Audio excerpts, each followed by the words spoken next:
Baik, selamat malam. Pada kesempatan kali ini kami akan mempresentasikan hasil analisis strategi logistik dan supply chain perusahaan L'Oréal Paris. Next.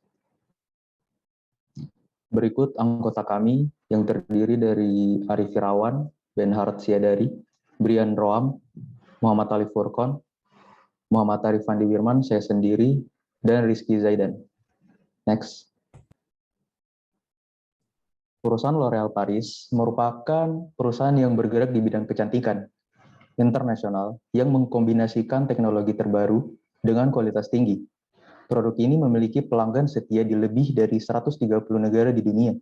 Merek L'Oréal Paris secara keseluruhan melukiskan semangat yang membantu setiap wanita untuk memiliki kecantikan yang unik dan sekaligus memperkuat rasa menghargai segala yang telah dimiliki di Indonesia. Next. Berikut rundown pembahasan kami. Next. Pada slide ini akan saya serahkan ke rekan saya Muhammad Ali Furqon. Silahkan. Terima kasih kepada rekan saya Muhammad Arif Fandi. Selanjutnya saya akan memaparkan poin pertama tentang memahami keinginan konsumen terhadap produk. Memahami dan mengidentifikasi keinginan konsumen terhadap produk atau layanan yang ditawarkan. Apabila terjadi ketidakpastian produk oleh perusahaan, jumlah produk yang disediakan untuk setiap produksi harus diproduksi lebih awal, sehingga mampu memprediksi permintaan pasar terhadap produk tertentu. Pada proses persiapan dilakukan pengkategorian terhadap produk yang akan didistribusikan. Untuk mencegah terjadinya kekurangan stok produk, diperlukan adanya stok keselamatan dengan mempertimbangkan jumlah terkecil yang dibutuhkan oleh vendor untuk memasok kembali produknya. Pada tahapan terakhir, hitung tingkat stok minimum dengan cara menggunakan sistem mengurutkan peringkat barang sesuai dengan tingkat prioritas produk. Pada perusahaan L'Oréal, mereka menghadapinya dengan cara memonitor dan meningkatkan tingkat kepuasan pelanggannya. Makin tinggi tingkat kepuasan pelanggan, maka makin besar kemungkinan pelanggan tetap setia kepada kita. Berikut adalah 4 tahapan tentang kepuasan pelanggan.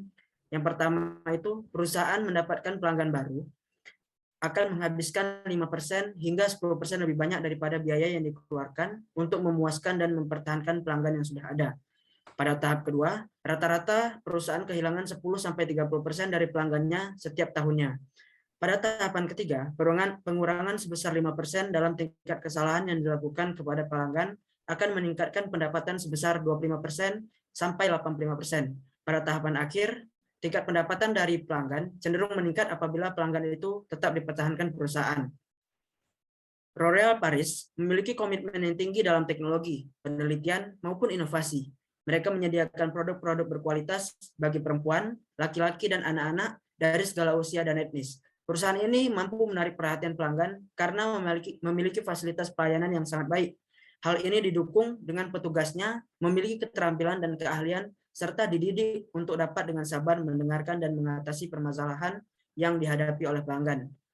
Suatu perusahaan harus menetapkan harga untuk pertama kali ketika perusahaan tersebut mengembangkan produk baru. Cara penetapan harga atau metode penetapan harga yang dapat dilakukan dengan beberapa cara, yaitu penetapan harga markup. Kedua, penetapan harga berdasarkan sistem pengembalian. Ketiga, penetapan harga berdasarkan nilai yang dipersepsikan. Keempat, penetapan harga berlaku. Kelima, penetapan harga sesuai harga berlaku. Dan yang keenam, penetapan harga tender tertutup. L'Oréal melakukan inovasi berkelanjutan. 100% produk yang diproduksi akan memiliki manfaat bagi lingkungan dan sosial. Untuk mendukung pilar inovasi, perusahaan ini melakukan penggunaan corrugated carton display ramah lingkungan sebagai material untuk barang-barang POS, point of sales, kertas FSC, dan flat printing, dan juga mendaur ulang pos bekas bahan pakai mereka menjadi merchandise yang lebih berguna. Selanjutnya akan saya serahkan kepada rekan saya Rizky Zaidan. Terima kasih untuk Alif Furqon. Di sini saya akan menjelaskan tentang memahami ketidakpastian yang disebabkan oleh supplier. Ada beberapa ketidakpastian yang mungkin disebabkan oleh supplier, di antaranya frequent breakdown, barang yang sering rusak, yang merupakan produk secara teknis tidak memenuhi standar mutu atau dipasarkan berbeda dengan poor quality, di mana produk yang diproduksi memiliki kualitas yang buruk ataupun mengalami kegagalan dalam material produk. Perusahaan mampu meningkatkan kualitas dan menghilangkan biaya COPQ, meningkatkan keuntungan perusahaan dan memiliki keunggulan kompetitif atas para pesaingnya. Kapasitas pasokan terbatas dikarenakan kekurangan atau terbatasnya raw material dan demand untuk menghadapi persoalan ini. Pihak L'Oreal telah memastikan pemasok harus menyediakan barang atau jasa sesuai dengan persoalan pembelian dalam hal kualitas, kuantitas, dan waktu pengiriman. Barang atau jasa juga harus mematuhi hukum di negara di mana mereka diproduksi atau dilakukan atau diimpor oleh pemasok. L'Oreal dapat meminta pemasok untuk membuat barang atau layanan yang cacat sesuai atau membatalkan pemesanan. Barang yang cacat harus disediakan untuk pemasok yang bertanggung jawab untuk segera mengembalikannya dengan biaya sendiri. Jika pihak L'Oreal dapat membuangnya atas biaya pemasok kecuali para pihak menyetujui lain. Perwakilan biaya pembuangan harus ditanggung oleh pemasok atau supplier. Kapasitas suplai yang tidak fleksibel bisa terjadi karena ketidakefektifan sistem yang terjadi dalam perusahaan. Kerangka waktu merupakan solusi dari ketidakfleksibelan untuk mengirimkan barang atau melakukan layanan. Tidak dapat diubah tanpa persetujuan terlebih dahulu oleh pihak supplier. Dan dapat dipahami juga bahwa pesanan yang hanya akan dianggap telah dieksekusi sepenuhnya setelah lengkap dan sesuai. Jadi, jika kinerja melibatkan penyediaan perangkat lunak atau hasil dokumenter, atau kinerja akan dianggap sepenuhnya dilaksanakan setelah validasi sesuai dengan ketentuan yang disepakati oleh kedua pihak tersebut. Slide selanjutnya akan saya lempar ke Arif Irawan. Penjelasannya mohon dilengkapi. Terima kasih Rizky Zaidan. Di sini saya akan menjelaskan kapabilitas rantai pasok perusahaan L'Oreal. Pada proses dan penerapan kapabilitas rantai pasok, perusahaan L'Oreal mengedepankan respon beragam kuantitas permintaan, dan mereka melakukan proses pendistribusian secara cepat atau responsif dengan jangkauan distribusi yang sangat luas. Dengan demikian, konsumen akan merasa puas terhadap pelayanan yang diberikan oleh perusahaan. Proses pendistribusian yang relatif lebih cepat diharapkan mampu memenuhi pesanan secara lebih awal. Dengan demikian, proses pendistribusian akan dilakukan sesuai dengan scheduling atau jadwal pesanan. Dalam hal variasi produk, perusahaan melakukan penanganan yang cukup baik berupa mengembangkan usaha secara mudah karena tersedianya bahan baku yang berlimpah dan banyak macam inovasi serta kreasi dari produk. Dengan memiliki bahan baku yang melimpah, perusahaan diharapkan dapat memproduksi berbagai macam variasi produk. Hal ini sejalan dengan penerapan yang dilakukan oleh perusahaan L'Oreal yang mampu menangani variasi jumlah pesanan barang dalam jumlah banyak. Saat ini, inovasi yang telah dilakukan oleh perusahaan L'Oreal ialah mengembangkan variasi produk yang bermacam-macam menyesuaikan konsumennya di berbagai belahan dunia. Selanjutnya akan dilanjutkan dengan penjelasan dari partner saya, yaitu Muhammad Arifandi Wirman. Baik, terima kasih Arif Irawan. Saya lanjutkan. Dengan adanya strategi yang dilakukan oleh L'Oreal, mereka memiliki kaitan yang erat terhadap tingginya kepuasan konsumen. Dan dapat diartikan dalam hal ini, perusahaan menerapkan pelayanan yang dapat memenuhi harapan konsumen, yaitu komunikasi pemasaran dan pelayanan yang padu, serta dapat menjaga stabilitas hubungan antara karyawan dan dengan konsumen. Saat adanya ketidakpastian supplier, dalam menjaga keseimbangan pemesanan, perusahaan melakukan scheduling, distribusi produk secara spesifik, dengan menjaga stabilitas persediaan bahan baku. Nah, hal ini dilakukan dengan harapan tidak adanya gangguan dalam pemesanan, sehingga perusahaan dapat terus menjaga pilihan konsumen dengan produk kecantikan. Dari analisis yang sudah dilakukan, bisa disimpulkan bahwa perusahaan L'Oreal lebih mengarah ke perusahaan yang responsif, atau lebih tepatnya, sesuai tabel indikator di atas somewhat responsif dapat disebut Demikian dikarenakan banyak faktor antara lain penerapan strategi perusahaan terkait menjaga stabilitas pasokan dan pemesanan. Selain itu, perusahaan juga melakukan pelayanan yang responsif terhadap konsumen.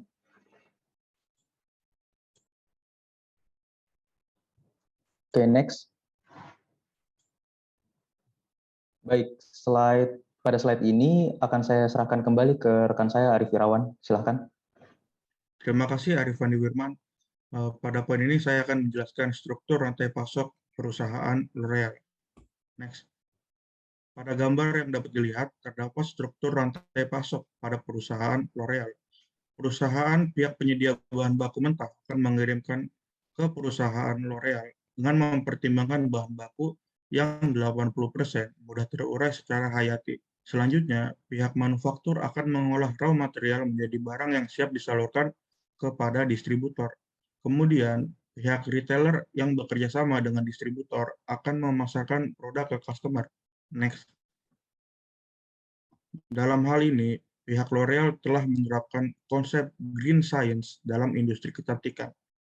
Dalam konsepnya, L'Oreal for the Future, di mana pada tahun 2030, pihak perusahaan dapat memastikan 95% bahan-bahan yang mereka gunakan berasal dari sumber produk yang dapat diperbaharui, dan hal ini mendukung serta menjaga sustainability lingkungan.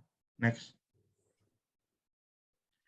Faktor yang dapat menunjang keberhasilan rantai pasok pada perusahaan L'Oreal adalah sistem sustainability atau berkelanjutan dan responsif yang dikedepankan oleh perusahaan dengan alur kompetitif strategi yang akan dilanjut dengan penyesuaian supply chain strategi, dan pada struktur supply chain perusahaan ini, mereka cenderung mengarah ke perusahaan yang bersifat responsif. Hal ini mendukung kegiatan logistik drivers yang mencakup aspek facilities, inventory, transportation, information, sourcing, dan pricing. Next. Pada slide ini akan dijelaskan oleh Muhammad Arif Fandi Wirman. Baik, terima kasih Arif Irawan. Pembahasan yang kelima adalah penjelasan peran dan strategi logistik perusahaan L'Oreal. Next. Peran dan strategi logistik yang diterapkan oleh perusahaan L'Oreal meliputi facilities, inventory, dan transportation. Dalam hal facilities, L'Oreal menyediakan berbagai macam facilities, baik dari segi internal maupun segi eksternal. Dari segi eksternal, perusahaan memberikan fasilitas dengan menjamin serta melindungi data pribadi konsumen untuk strategi kompetitif. Perusahaan L'Oreal untuk strategi kompetitif bersaing secara sehat dengan menghindarkan diri dari semua penghinaan terhadap saing. Sedangkan dari segi internal, perusahaan memberikan upah pegawai di atas UMR. Selain itu, perusahaan juga memberikan bantuan dengan memberikan rumah setengah dari uang muka atau down payment. Untuk hal inventory, perusahaan akan memastikan kebutuhan dari konsumen dengan mempertimbangkan produk yang dikirimkan oleh supplier. Dengan demikian, jumlah inventory yang ada di perusahaan seimbang, baik itu yang akan didistribusikan, disimpan, maupun yang akan masuk ke inventory. Dengan citra produk L'Oreal Paris yang merupakan grup kosmetik nomor 1 di dunia, serta pemanfaatan tren dan variasi produk yang menyesuaikan dengan kebutuhan konsumennya, memiliki jaringan distribusi yang luas, akan memberikan kekuatan inti tersendiri pada perusahaan untuk berkembang pesat. Dalam memasarkan produknya, L'Oreal meningkatkan promosi produk di berbagai wilayah, di dalam dan di luar negeri, serta wilayah yang baru atau yang belum pernah dijangkau. Diharapkan mampu meningkatkan penjualan produk serta mampu membidik segmen konsumen dengan tepat untuk mengedepankan produk unggulan. Baik, sekian presentasi kami. Terima kasih.